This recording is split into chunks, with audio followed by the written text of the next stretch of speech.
இன்றைக்கான தேவனுடைய வார்த்தை விசுவாசத்தினாலே. எபிரேயர் 11ஆம் அதிகாரம் 33ஆம் வசனம் சொல்லுது, விசுவாசத்தினாலே அவர்கள் ராஜ்யங்களை ஜெயித்தார்கள், நீதியை நடப்பித்தார்கள், வாக்குத்தத்தங்களை பெற்றார்கள், சிங்கங்களின் வாய்களை அடைத்தார்கள். அதாவது விசுவாசத்தினால எங்களால் செய்ய முடியாத காரியம் என்று எதுவுமே இல்லை. விசுவாசம் வைத்ததினால அவர்கள் எவற்றையெல்லாம் செய்தார்கள் என்று சொல்லி இந்த வசனத்தில் சொல்லப்பட்டிருக்கு. விசுவாசத்தினால அவர்கள் ராஜ்யங்களை ஜெயித்தார்கள் என்று சொல்லப்பட்டிருக்கு. உதாரணத்துக்கு நாங்கள் தாவீதை எடுத்துக்கொள்வோமாக இருந்தால், தேவன் மேல் அவர் வைத்த விசுவாசம் எங்கேயோ ஆடு மேய்த்து கொண்டிருந்த சிறுவனை கொண்டு வந்து அரியணையில் அமர வைத்தது. அப்படிப்பட்டதான ஒரு விசுவாசம் எங்களுக்குள்ளே இருக்கும். இந்த விசுவாசம் நீதியை நடப்பிக்கும். வாக்கு தத்தங்களை நாங்கள் விசுவாசிக்கிறவர்களாக இருக்க வேண்டும். என்ன வாக்கு தத்தமாக இருந்தாலும் அந்த வாக்கு தத்தம் எனக்குரியதென்று நாங்கள் சுதந்திரித்து கொள்ளும் பொழுதுதான் அந்த வாக்கு தத்தத்தை நாங்கள் பெற்றுக்கொள்ளுகிறோம்.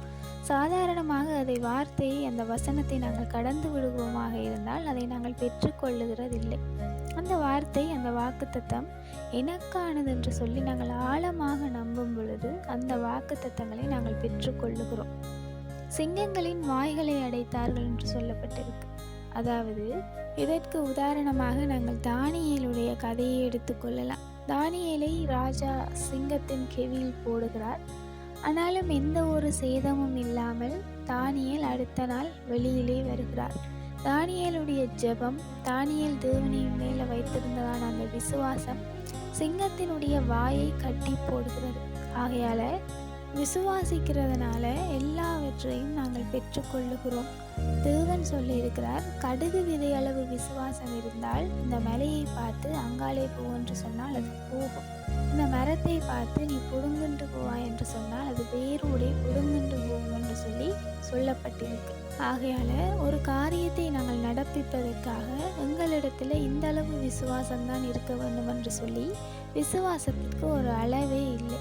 கடுகளவு விசுவாசம் இருந்தாலும் கூட மலையை பெயர்த்து போடக்கூடிய அளவுக்கு அந்த விசுவாசம் எங்களுக்குள்ள கிரியை செய்கிறது. ஆகையால இந்த வசனத்தில் சொன்னது போல நாங்களும் விசுவாசிக்கிறோமாக இருந்தால் எல்லாவற்றையும் சாதிக்க முடியும். ஆனால் எள்ளளவு அவிசுவாசம் இருந்தாலும் கூட நாங்கள் விசுவாசித்ததை பெற்றுக்கொள்ள முடியாது. ஆகையால விசுவாசிக்கிறதை முழு மனதோட முழுமையாக விசுவாசிக்கிறவர்களாக இருக்க வேண்டும். எந்த வகையிலும் எள்ளளவும் நாங்கள் சந்தேகப்படக்கூடாது. அப்படி விசுவாசிக்கிறோமாக இருந்தால் விசுவாசித்ததை பெற்றுக்கொள்ளலாம். விசுவாசித்தால் தேவனுடைய மகிமையை காண்பீர்கள். Have a hopeful day.